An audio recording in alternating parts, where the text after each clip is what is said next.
SSLC ಫಲಿತಾಂಶ ಪ್ರಕಟಗೊಂಡಿದೆ. ಅನೇಕ ವಿದ್ಯಾರ್ಥಿಗಳು 620ಕ್ಕಿಂತ ಹೆಚ್ಚು ಅಂಕಗಳನ್ನು ಪಡೆದು ಸಾಧನೆಯನ್ನು ಮಾಡಿದ್ದಾರೆ. ಅದರಲ್ಲಿ ನಮ್ಮ ಪೆರ್ಲದ ನಿವಾಸಿ, ಅದರಲ್ಲಿ ಮುಖ್ಯವಾಗಿ ಹೇಳಬೇಕು ಅಂತ ಇದ್ದರೆ ವಿಟ್ಲದ JCS ಆಂಗ್ಲ ಮಾಧ್ಯಮ ಪ್ರೌಢಶಾಲೆಯಲ್ಲಿ 10ನೇ ತರಗತಿಯಲ್ಲಿ ವ್ಯಾಸಂಗವನ್ನು ಮಾಡಿದಂತಹ ವಿದ್ಯಾರ್ಥಿನಿ ಅರ್ಚನಾ ಎನ್ಕೆ ಅವರು ಕೂಡ ಒಬ್ಬರು. ಸೊ ಅವರ ಒಂದು ಕನಸು ಏನಿತ್ತು, ಅವರ ಎಕ್ಸ್ಪೆಕ್ಟೇಷನ್ ಎಷ್ಟಿತ್ತು, ಬಂದಂತಹ ಅಂಕಗಳ ಬಗ್ಗೆ ಅವರ ಅನಿಸಿಕೆ ಏನು, ಜೊತೆಗೆ ಅವರ ಪೋಷಕರು ಮಗಳ ಸಾಧನೆಯ ಬಗ್ಗೆ ಏನು ಹೇಳ್ತಾರೆ, ಎಲ್ಲವನ್ನೂ ಕೂಡ ನಾವು ಮಾತನಾಡೋಣ. ಈಗ ನಮ್ಮ ಜೊತೆಗೆ ಮಾತನಾಡೋದಕ್ಕೆ ಅರ್ಚನಾ ಅವರೇ ಇದ್ದಾರೆ. ಮೊದಲಿಗೆ ಅವರ ಜೊತೆ ಮಾತಾಡಿಕೊಳ್ಳೋಣ. ಅರ್ಚನಾ ಅವರೇ ನಮಸ್ತೆ. ನಮಸ್ತೆ, ಎಲ್ಲರಿಗೂ ನಮಸ್ಕಾರ. ಮೊದಲನೇದಾಗಿ ಕಂಗ್ರ್ಯಾಚುಲೇಷನ್ಸ್ ನಿಮ್ಮ ಒಂದು ಸಾಧನೆಗೆ. ಎಷ್ಟು ಎಕ್ಸ್ಪೆಕ್ಟ್ ಮಾಡಿದ್ರಿ, ಎಷ್ಟು ಬಂದಿದೆ, ಏನು ಅನಿಸ್ತಾ ಇದೆ ರಿಸಲ್ಟಿನ ಬಗ್ಗೆ? ಅಲ್ಲ, 622 ಎಕ್ಸ್ಪೆಕ್ಟೇಷನ್ ಇತ್ತು, ಅಷ್ಟೇ ಬಂದಿದೆ. ಓಕೆ, ಅದು ಹೇಗೆ ಎಕ್ಸಾಕ್ಟ್ ಆಗಿ ಅಷ್ಟನ್ನು ಎಕ್ಸ್ಪೆಕ್ಟ್ ಮಾಡಿದ್ರಿ? ಅಂದರೆ ನಿಮ್ಮ ಮಿಸ್ಟೇಕ್ಸ್ ಎಲ್ಲ ಆಗಿದೆ ಅಂತ ಗೊತ್ತಿತ್ತಾ ನಿಮಗೆ, ಎಲ್ಲೆಲ್ಲಿ ಎಷ್ಟೆಷ್ಟು ಮಾರ್ಕ್ ಮೈನಸ್ ಆಗುತ್ತೆ ಅಂತ? ಗೊತ್ತಿತ್ತು. ಎಲ್ಲ ಯೋಚನೆ ಮಾಡಿದ್ದೆ, ಈ ಸಬ್ಜೆಕ್ಟಲ್ಲಿ ಇಷ್ಟು ಮಾರ್ಕ್ ಬರ್ತದೆ. ಯಾವುದರಲ್ಲಿ ಮಿಸ್ ಆಗಿದೆ? ಅದು 2 ಮಾರ್ಕ್ ಇಂಗ್ಲೀಷಲ್ಲಿ, 1 ಮಾರ್ಕ್ ಸಂಸ್ಕೃತಲ್ಲಿ, ಲ್ಯಾಂಗ್ವೇಜಸ್ಸಲ್ಲಿ ಓದೋದು. ಓಕೆ, ಟೀಚರ್ಸ್ ಎಷ್ಟು ಎಕ್ಸ್ಪೆಕ್ಟ್ ಮಾಡಿದ್ರು, ಅಥವಾ ನಿಮ್ಮ ಫ್ರೆಂಡ್ಸ್ ಏನು ಹೇಳ್ತಾ ಇದ್ರು? ರಿಸಲ್ಟ್ ಬಂದ ಮೇಲೆ ಏನು ಹೇಳಿದರು? ಟೀಚರ್ಸ್ ಎಲ್ಲರಿಗೆ ಎಂತ 625 ಬರಬೇಕೆ ಒಂದು ಆಸೆ ಇದ್ದದ್ದು. ಫ್ರೆಂಡ್ಸ್ ಎಲ್ಲರಿಗೂ ಸಹ ಒಂದು ಆಸೆ ಇತ್ತು. ನನ್ನ ಫ್ರೆಂಡ್ ಸರ್ಕಲ್ಲು ಸಹ ಎಲ್ಲರೂ ಟಾಪರ್ಸ್ ಇದ್ದಾರೆ. ಅವರಿಗೂ ಸಹ ಹೆಚ್ಚು ಮಾರ್ಕ್ ಬರ್ತದೆ, ನನಗೂ ಸಹ ಬರ್ತದೆ ಎಂದು ನಾನು ಯೋಚನೆ ಮಾಡ್ತಾ ಇದ್ದೆ. ಹಾಗೆ ಬಂದಿದೆ. ಸೊ ಬಂದ ರಿಸಲ್ಟಲ್ಲಿ ನಿಮಗೆ ತೃಪ್ತಿ ಇದೆ? ಅದೇ, ನಾನು ಕಂಟೆಂಟೆಡ್ ಆಗಿದ್ದೇನೆ. ಬಹುಶಃ ಕೋವಿಡ್ನ ಸಮಸ್ಯೆ ನಿಮ್ಮನ್ನು ಕೂಡ ಕಾಡಿತ್ತು. ಕೋವಿಡ್ನಿಂದಾಗಿ ರೆಗ್ಯುಲರ್ ಕ್ಲಾಸಸ್ಗಳಿರಲಿಲ್ಲ, ಆನ್ಲೈನ್ ಮೂಲಕ ಶಿಕ್ಷಣವನ್ನು ಪಡಿಬೇಕಾದಂಥ ಸನ್ನಿವೇಶ ಇತ್ತು. 2 ವರ್ಷ ಪರೀಕ್ಷೆಯನ್ನು ಬರೆಯದೆ SSLCಯನ್ನು ನೇರವಾಗಿ ಬರೆದಿದ್ದೀರಿ. ಅದು ಒಂದು ರೀತಿ ಒತ್ತಡದ ವಾತಾವರಣ ಅನ್ನುವಂಥ ಅಭಿಪ್ರಾಯ ಇತ್ತು. ಸೊ ನಿಮಗೆ ಹೇಗೆ ಅನಿಸ್ತು ಈ ಒಂದು ಕೋವಿಡ್ ಟೈಮ್ ಮತ್ತು ಈ ಬಾರಿ SSLC ಪರೀಕ್ಷೆ? ಶುರುವಿಗೆ ತುಂಬ ಕಷ್ಟ ಆಗ್ತಾ ಇತ್ತು. ಅಂತ ಸ್ಟಾರ್ಟಿಂಗಲ್ಲಿ ಅಷ್ಟು ಮಾರ್ಕ್ಸ್ ಇರಲಿಲ್ಲ, 95% ಮಾತ್ರ ಇದ್ದದ್ದು. ಮತ್ತೆ ಟೀಚರ್ಸಿನ ಸಪೋರ್ಟಿಂದ, ಮತ್ತು ಫ್ರೆಂಡ್ಸು ಸಹ, ಮತ್ತು ಫ್ಯಾಮಿಲಿಯ ಸಪೋರ್ಟಿಂದ ಅದು ಮಾರ್ಕ್ ಹೆಚ್ಚುತ್ತಾ ಈಗ 99%ಗೆ ಬಂತು. ಈಗ ಫ್ರೆಂಡ್ಸ್, ಫ್ಯಾಮಿಲಿ ಮತ್ತು ಟೀಚರ್ಸ್ ತುಂಬ ಸಪೋರ್ಟ್ ಮಾಡಿದ್ದಾರೆ. ಓಕೆ, ಪರ್ಟಿಕ್ಯುಲರ್ ಆಗಿ ನಿಮ್ಮ ಹೆತ್ತವರು ಅವರ ಒಂದು ಸಪೋರ್ಟಿನ ಬಗ್ಗೆ ಹೇಳಿದ್ರೆ ಯಾವ ಥರ ನಿಮಗೆ ಗೈಡ್ ಮಾಡ್ತಾ ಇದ್ರು, ನಿಮಗೆ ಹೇಗೆ ಸಪೋರ್ಟ್ ಆಗಿ ನಿಲ್ತಾ ಇದ್ರು ಅಂತ? ಎಸ್ಪೆಷಲಿ ಅಪ್ಪನ ಬಗ್ಗೆ ಹೇಳ್ತಿದ್ರೆ, ಇದು ಅಪ್ಪ ಹೇಳ್ತಾ ಇದ್ದು, ಎಂಥ ಮಾರ್ಕ್ಸ್ ಅಷ್ಟು ಇಂಪಾರ್ಟೆಂಟ್ ಅಲ್ಲ, ಅದು ಸ್ಟಡೀಸ್ ಇನ್ನು ಅದೆಂಥ ಅರ್ಥ ಇಂಪಾರ್ಟೆಂಟು, ಅದಕ್ಕೆ ಅದರ ಮೇಲೆ ಗಮನ ಕೊಡಬೇಕು. ಮತ್ತು ಅಮ್ಮ ಮೋರಲ್ ಸಪೋರ್ಟ್ ಕೊಡ್ತಾಯಿದ್ರು, ಚಿಂತೆ ಮಾಡಬೇಡ, ಟೆನ್ಷನ್ ಮಾಡಬೇಡ ಹಾಗೆ ಹೇಳ್ತಾಯಿದ್ದು. ಮತ್ತು ಅಕ್ಕ ಸಹ ಫೋನ್ ಮಾಡಿ ಹೆಲ್ಪ್ ಮಾಡ್ತಾಯಿದ್ಲು, ಇದು ಅಂತ ಸಪೋರ್ಟು ಈಗ ಆಗ್ತದೆ. ಓಕೆ, ಸ್ಟಡೀಸ್ನ ಜೊತೆಗೆ ಬೇರೆ ಯಾವುದು ನಿಮ್ಮ ಇಂಟ್ರೆಸ್ಟಿನ ಫೀಲ್ಡ್, ಅಥವಾ ಬೇರೆ ಯಾವುದರಲ್ಲಿ ಆ್ಯಕ್ಟಿವ್ ಆಗಿದ್ದೀರಿ ಅದರ್ ದೆನ್ ಸ್ಟಡೀಸ್ ಅಂತ? ಬುಕ್ಸ್ ಓದೋದರಲ್ಲಿ, ಈಗ ಕತೆ ಪುಸ್ತಕ ಆಗಲಿ, ಅಥವಾ ನಾನು ಕತೆ ಬರೆಯೋದರಲ್ಲಿ ಸಹ ಇಷ್ಟಪಡ್ತೇನೆ. ಹಾಗೆ ಬರೆದಿದ್ದೇನೆ ಸ್ವಲ್ಪ ಶಾರ್ಟ್ ಸ್ಟೋರೀಸ್, ಫ್ರೆಂಡ್ಸಿಗೆಲ್ಲ ಹೇಳಿದ್ದೇನೆ ಆ ಸ್ಟೋರೀಸ್ ಹಾಗೆ. ಸೊ ನೆಕ್ಸ್ಟಿಗೆ ಏನಾಗಬೇಕು ಅಂತ ಇದೆ, ಏನು ಮಾಡಬೇಕು, ಯಾವ ಫೀಲ್ಡಲ್ಲಿ, ಯಾವ ಸ್ಟ್ರೀಮಲ್ಲಿ ಮುಂದೆ ಹೋಗಬೇಕಂತ ಇದ್ದೀರಿ ಈಗ? ನಾನು ಕಾಮರ್ಸ್ ತಗೊಂಡಿದ್ದೇನೆ. ಅದರಲ್ಲಿ ಫಸ್ಟ್ ಅಟೆಂಪ್ಟಲ್ಲಿ CA ಕ್ಲಿಯರ್ ಮಾಡುವ ಪ್ಲ್ಯಾನ್, ಈಗ ಕರೆಂಟ್ ಪ್ಲ್ಯಾನ್ಸ್. ಸೊ ಮುಂದಕ್ಕೆ CA ಆಗಬೇಕು ಅನ್ನುವಂಥದ್ದು ನಿಮ್ಮ ಕನಸು. ಹೆತ್ತವರು ಏನು ಹೇಳ್ತಾರೆ ಅದಕ್ಕೆ?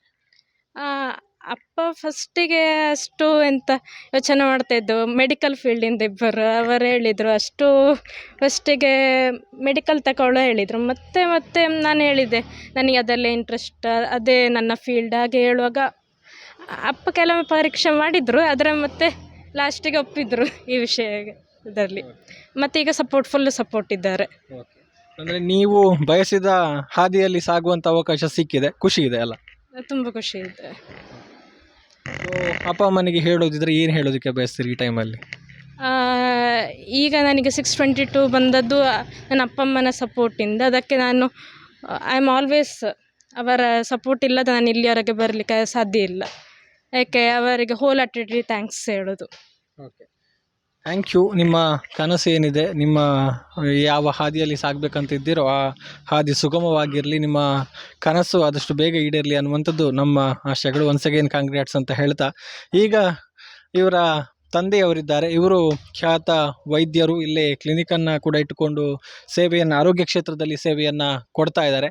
ಸೊ ಅವ್ರ ಜೊತೆ ಮಾತಾಡಿಕೊಳ್ಳೋಣ. ಮಗಳ ಸಾಧನೆ ಎಷ್ಟು ತೃಪ್ತಿ ತಂದಿದೆ, ಏನು ಅನ್ನಿಸ್ತಾ ಇದೆ ಅನ್ನುವಂಥದ್ದನ್ನು. ಸರ್ ನಮಸ್ತೆ. ನಮಸ್ತೆ. ಏನು ಅನ್ನಿಸ್ತಾ ಇದೆ ಮಗಳ ಸಾಧನೆ? ತೃಪ್ತಿಯಾಗಿದೆ, ಸಂತೋಷ ಆಗಿದೆ. ಓಕೆ, ನೀವು ಎಷ್ಟು ನಿರೀಕ್ಷೆ ಇಟ್ಟುಕೊಂಡಿದ್ರಿ, ಅಥವಾ ನಿಮಗೆ ಮಗಳ ಬಗ್ಗೆ ಇದ್ದಂಥ ನಿರೀಕ್ಷೆಗಳು? ಹಾಗೆ ನಿರೀಕ್ಷೆ, ಮಾರ್ಕಿನ ಬಗ್ಗೆ ನಾನು ಅಷ್ಟೊಂದು ಎಕ್ಸ್ಪೆಕ್ಟೇಷನ್ನು ಅಥವಾ ಅದೇ ಒಂದು ಮುಖ್ಯ ಅಂತ ತಿಳ್ಕೊಂಡ ಅಲ್ಲ ಯಾವಾಗಲೂ ಕೂಡ. ಹಾಗೆ ಈಗ 622 ಬಂದು ತುಂಬ ಖುಷಿಯಾಗಿದೆ. ಓಕೆ, ನೀವು ಮೆಡಿಕಲ್ ಫೀಲ್ಡ್ನಲ್ಲಿರುವಂಥವ್ರು. ಸೊ ಮಗಳನ್ನು ಕೂಡ ಅದೇ ದಾರಿಯಲ್ಲಿ ಕರ್ಕೊಂಡು ಹೋಗಬೇಕು ಅನ್ನುವಂಥದ್ದು ಅಂದರೆ ಅದು ಕ್ಯಾಶುವಲ್ ಆಗಿ ಯೂಶ್ವಲ್ ಇದ್ದೇ ಇರುತ್ತೆ. ಸೊ ಮಗಳು ಈಗ CA ಆಯ್ಕೆ ಮಾಡಿಕೊಂಡಿದ್ದಾರೆ. ಇದರ ಬಗ್ಗೆ ಏನು ಅನಿಸಿತು ನಿಮಗೆ ಮೊದಲು ಮಗಳು ಈ ಒಂದು ಅನಿಸಿಕೆಯನ್ನು ಹೇಳಿದಾಗ? ಅದು ಸ್ವಂತ ಅಭಿಪ್ರಾಯ ಆಗಿತ್ತಷ್ಟೇ. ನಾನು ಯಾವಾಗಲೂ ಕೂಡ ಮಕ್ಕಳ ಭಾವನೆಗಳಿಗೆ ಬೆಲೆ ಕೊಡುವ, ಅವರದ್ದೇ ಆದಂಥ ಲೈನಲ್ಲಿ ಅವರು ಹೋಗ್ತಿದ್ದರೆ ಅದರಲ್ಲಿ ಸಾಧನೆ ಮಾಡೋದು ನನಗೆ ಖುಷಿ. ಆದ ಕಾರಣ ಈಗ ತುಂಬ ಸಪೋರ್ಟ್ ಮಾಡ್ತಾ ಇದ್ದೆ. ನನ್ನ ಅಣ್ಣನ ಕೂಡ ಚಾರ್ಟರ್ಡ್ ಅಕೌಂಟೆಂಟ್ ಬೆಂಗಳೂರಲ್ಲಿ, ಅವಳ ದೊಡ್ಡಪ್ಪ. ಸೊ ನಮಗೆ ಭಾಳ ಖುಷಿಯಾಗಿದೆ ಆ ವಿಷಯ. ಒಟ್ಟಾರೆಯಾಗಿ ಈಗ ಸಾಧನೆ ಅಥವಾ ಮುಂದಿನ ಒಂದು ಒಬ್ಬಳು ಮೆಡಿಕಲಲ್ಲಿ ಇದ್ದಾಳೆ ನನ್ನ ದೊಡ್ಡ ಮಗಳು. ಈಗ MBBS ಆಯ್ತು ಅವಳದ್ದು. ಹಾಗಾಗಿ ಅಷ್ಟೇ ಖುಷಿ ಇದೆ, ಖಂಡಿತ ಖುಷಿ ಇದೆ. ಸರಿ, ಇನ್ನು ತಾಯಿ ಇದ್ದಾರೆ. ತಾಯಿ ಜೊತೆ ಮಾತಾಡಿಕೊಳ್ಳೋಣ. ಮನೆಯಲ್ಲಿ ಹೇಗಿರ್ತಾ ಇದ್ರು, ಸ್ಟಡೀಸ್ ಹೇಗಿತ್ತು, ರುಟೀನ್ ಹೇಗಿತ್ತು, ಎಲ್ಲದರ ಬಗ್ಗೆ ಮಾತಾಡಿಕೊಳ್ಳೋಣ. ನಮಸ್ತೆ ಮೇಡಮ್. ನಮಸ್ತೆ, ವಾಣಿಶ್ರೀ ಅಂತ. ನಿಮಗೆ ಏನು ಅನ್ನಿಸ್ತಾ ಇದೆ ಮಗಳ ಒಂದು ಅಂಕಗಳನ್ನು ನೋಡಿ, ರಿಸಲ್ಟ್ ನೋಡಿ? ಸಂತೋಷ ಆಯಿತು, ಖುಷಿಯಾಗಿದೆ, ತೃಪ್ತಿ ತಂದಿದೆ. ಮತ್ತು ಅವಳು ಅಂಥ ಸಾಧನೆ ಮಾಡ್ಬೋದು ಅಂತ ನನಗೆ ಅಂದಾಜಿತ್ತು. ಯಾಕಂದರೆ ಅವಳು ಅಂದರೆ ಹಿಡಿದ ಹಠವನ್ನು ಬಿಡುವುದಿಲ್ಲ, ಅಂಥ ಸ್ವಭಾವ ಅವಳಿಗೆ ಮೊದಲಿಂದನೂ. ಮತ್ತು ದೇವರ ಕೃಪೆ ಕೂಡ ಇತ್ತು. ಅವಳು ಹೇಳಿದ್ದು. ಮನೆಯಲ್ಲಿ ಹೇಗಿರ್ತಿದ್ರು, ರುಟೀನ್ ಹೇಗಿತ್ತು, ಸ್ಟಡೀಸ್ ಹೇಗೆ ಮಾಡ್ತಾ ಇದ್ರು, ನೀವು ಯಾವ ಥರ ಸಪೋರ್ಟ್ ಮಾಡ್ತಾ ಇದ್ರಿ? ಅಂದರೆ ಅವಳು ಸ್ಟಡೀಸಿಗೆ ನಾವು ಯಾರು ಡಿಸ್ಟರ್ಬ್ ಮಾಡಲಿಕ್ಕೆ ನಾವಿಬ್ಬರೇ ಇರ್ತಾಯಿದ್ವಿ. ಓದ್ತಿದ್ಲು, ಅವಳ ಕೆಲಸ ಅವಳೇ ಮಾಡ್ಕೊಳ್ತಿದ್ಲು, ಓದ್ತಿದ್ಲು. ಮತ್ತು ಟೆನ್ಷನ್ ಮಾತ್ರ ಮಾಡ್ಕೊಳ್ಬೇಡ ಅಂತ ನಾವು ಹೇಳ್ತಿದ್ವಿ ಮೊದಲಿಂದನೇ. ಮತ್ತು ಅಂದರೆ ಯಾರು ಹೇಳಿಕೊಡು, ಗೈಡೆನ್ಸ್ ಯಾರ್ದು ಇಲ್ಲ, ಸ್ವಂತ ಓದಿದ್ದವಳು. ಮತ್ತು ಎಲ್ಲಿ ಟ್ಯೂಷನ್ಗೇನು ಹೋಗಲಿಲ್ಲ ಅವಳು, ಸ್ವಂತ ಓದಿಕೊಂಡು ಇದು ಮಾಡಿಲ್ಲ. ಇದು ಕೋವಿಡ್ ಟೈಮಲ್ಲಿ ಸ್ವಲ್ಪ ಪ್ರಾಬ್ಲಮ್ ಆಯಿತು ನಮಗೆ, ಗೇಟ್ ಬಂದಾಗಿ. ಆದರೆ ಅವಳು ಪಿಕಪ್ ಮಾಡಿದ್ಲು, ಹುಷಾರೇ ಆದ್ಲು, ಏನು ತೊಂದರೆ ಇಲ್ಲ. ಮತ್ತು ಸ್ಕೂಲ್ ಅವರು ಸಪೋರ್ಟ್ ಇತ್ತು, ಹೇಳಿಕೊಟ್ರು ಕ್ಲಾಸಲ್ಲಿ. ಅಷ್ಟೇ ಅವಳಿಗೆ ಸ್ಕೂಲಲ್ಲಿ ಹೇಳಿಕೊಟ್ಟದ್ದೇ ಅದು, ಮತ್ತು ಸ್ವಂತ ಕಲ್ತದ್ದು ಅವಳು. ಮುಂಚಿನಿಂದಲೂ ಕಲಿಕೆಯಲ್ಲಿ ಆಕ್ಟಿವ್ ಇದ್ರು, ಹುಷಾರಿಲ್ಲ. ಅವಳಿಗೊಂದು ಹಠ ಇತ್ತು, ಸಾಧನೆ ಮಾಡಬೇಕು ಅಂತ ಇತ್ತು. ನಾನು ಮತ್ತು CA ಮಾಡ್ತೇನೆ ಅಂದ್ಲು. ಆಯಿತು, ನಿನ್ನ ಇಷ್ಟ, ನಿನ್ನ ಖುಷಿ ಅಂದ್ವಿ. ಅವಳ ಇದಕ್ಕೆ ನಾವು ಸಪೋರ್ಟ್ ಕೊಟ್ವಿ. ಈ ಕೋವಿಡ್ ಟೈಮಲ್ಲಿ ಕೆಲವೊಂದು ಪೋಷಕರಿಗೆ ಆತಂಕ ಇತ್ತು, ರೆಗ್ಯುಲರ್ ಕ್ಲಾಸ್ಗಳಾಗ್ತಾ ಇಲ್ಲ, ಆನ್ಲೈನಿಗೆ ಬಂದಿದೆ. ಸೊ ಹುಷಾರಿದ್ದ ಮಕ್ಕಳು ಮುಂದಕ್ಕೆ ಭವಿಷ್ಯ ಏನು ಅನ್ನುವಂಥ ಒಂದು ಚಿಂತೆ ಇತ್ತು. ಸೊ ನಿಮಗೆ ಆ ಥರದ ಚಿಂತೆ ಏನಾದರೂ ಕಾಡಿತ್ತಾ, ಅಥವಾ ಆ ಟೈಮಲ್ಲಿ ನೀವು ಯಾವ ಥರ ಧೈರ್ಯ ತಗೊಳ್ತಾ ಇದ್ರಿ ಅಂತ? ಅಂಥ ಒಂದು ನಮಗೆ ಅನಿಸ್ಲೇ ಇಲ್ಲ ಅಂತ ಹೇಳ್ಬೋದು. ಯಾಕಂದರೆ ನಾನಲ್ಲ, ನಮ್ಮ ಮಗಳು ಸಾಧನೆ ಮಾಡಿಯಾಳು ಅಂತ ನಮಗೆ ಇತ್ತು. ಅವಳು 1 ಮಾರ್ಕ್ ಕಡಿಮೆ ಬಂದರೂ ನಾವು ಟೆನ್ಷನ್ ಮಾಡಬೇಡ, ಮತ್ತೊಮ್ಮೆ ಬರ್ತದೆ ಅಂದಾಗ ಮಾಡಿ ತೋರಿಸಿದ್ದಾಳೆ ಪ್ರತಿ ಸರ್ತಿ. ಅದರಿಂದ ನಮಗೇನು ಫೀಲಿಂಗ್ಸ್ ಬರಲಿಲ್ಲ ಅಂಥದ್ದೊಂದು ಈ ಕಡೆ. ಒಟ್ಟಾರೆ ಈಗ ಖುಷಿ ಇದೆ, ಸಂತೋಷ ಉಂಟು. ಧನ್ಯವಾದಗಳು. ಸೊ ನಮ್ಮ ಮಗಳ ಒಂದು ಕನಸು ಆದಷ್ಟು ಬೇಗ ಈಡೇರಲಿ ಅನ್ನುವಂಥದ್ದು ನಮ್ಮ ಕಡೆಯಿಂದ ಹಾರೈಕೆಗಳು. ಎಸ್, ಇದು ಇವರ ಮಗಳ ಬಗೆಗೆ ಹೆತ್ತವರಿಗೆ ಇರುವಂತಹ ಕನಸು. ಈಗಾಗಲೇ ಸಾಕಷ್ಟು ಕನಸನ್ನು ಕಂಡಿದ್ದಾರೆ. ಆ ಕನಸು ಆದಷ್ಟು ಬೇಗ ನೆರವೇರಲಿ, ಆ ಮೂಲಕ ಅವರು ಅಂದುಕೊಂಡದ್ದೆಲ್ಲವೂ ಕೂಡ ಈಡೇರಲಿ ಅನ್ನುವಂಥದ್ದು ಸುದ್ದಿ ಆಶಯ ಕೂಡ. ಗಣೇಶ್ ಕಲ್ಲರ್ಪೆ ಜೊತೆಗೆ ಗೌತಮ್ ಶೆಟ್ಟಿ, ಸುದ್ದಿ ನ್ಯೂಸ್, ಪುತ್ತೂರು.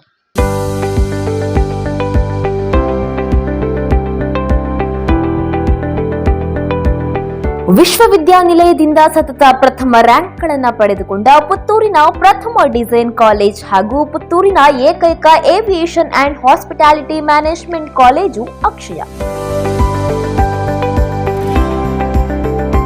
ಜಯಂತ್ ನಡುಬೈಲು ಅವರ ನೇತೃತ್ವದ ಕಾಲೇಜಿನಲ್ಲಿ 3 ವರ್ಷದ BCom with aviation and hospitality management, BSc fashion and apparel design, 2 ವರ್ಷದ ಡಿಪ್ಲೊಮಾ ಇನ್ ಫ್ಯಾಷನ್ ಡಿಸೈನ್, 3 ವರ್ಷದ BSc interior design and decoration, 2 ವರ್ಷದ ಡಿಪ್ಲೊಮಾ ಇನ್ ಇಂಟೀರಿಯರ್ ಡಿಸೈನ್ ಕೋರ್ಸ್ಗಳು ಲಭ್ಯ.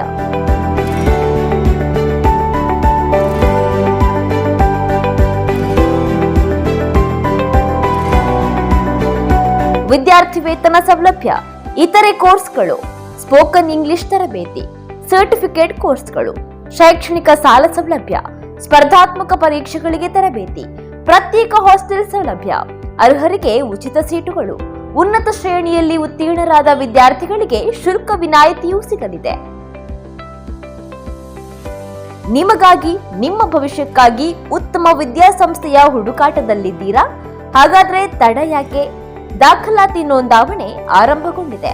ಅಡ್ಮಿಷನ್ಗಾಗಿ ಹಿಂದೆ ಸಂಪರ್ಕಿಸಿ ಅಕ್ಷಯ ಕಾಲೇಜು, ಪುತ್ತೂರು. 082512000030, 9141160704, 8050108510. ಸುದ್ದಿ ಚಾನಲ್, ಕ್ಷಣ ಕ್ಷಣದ ಸುದ್ದಿಗಾಗಿ.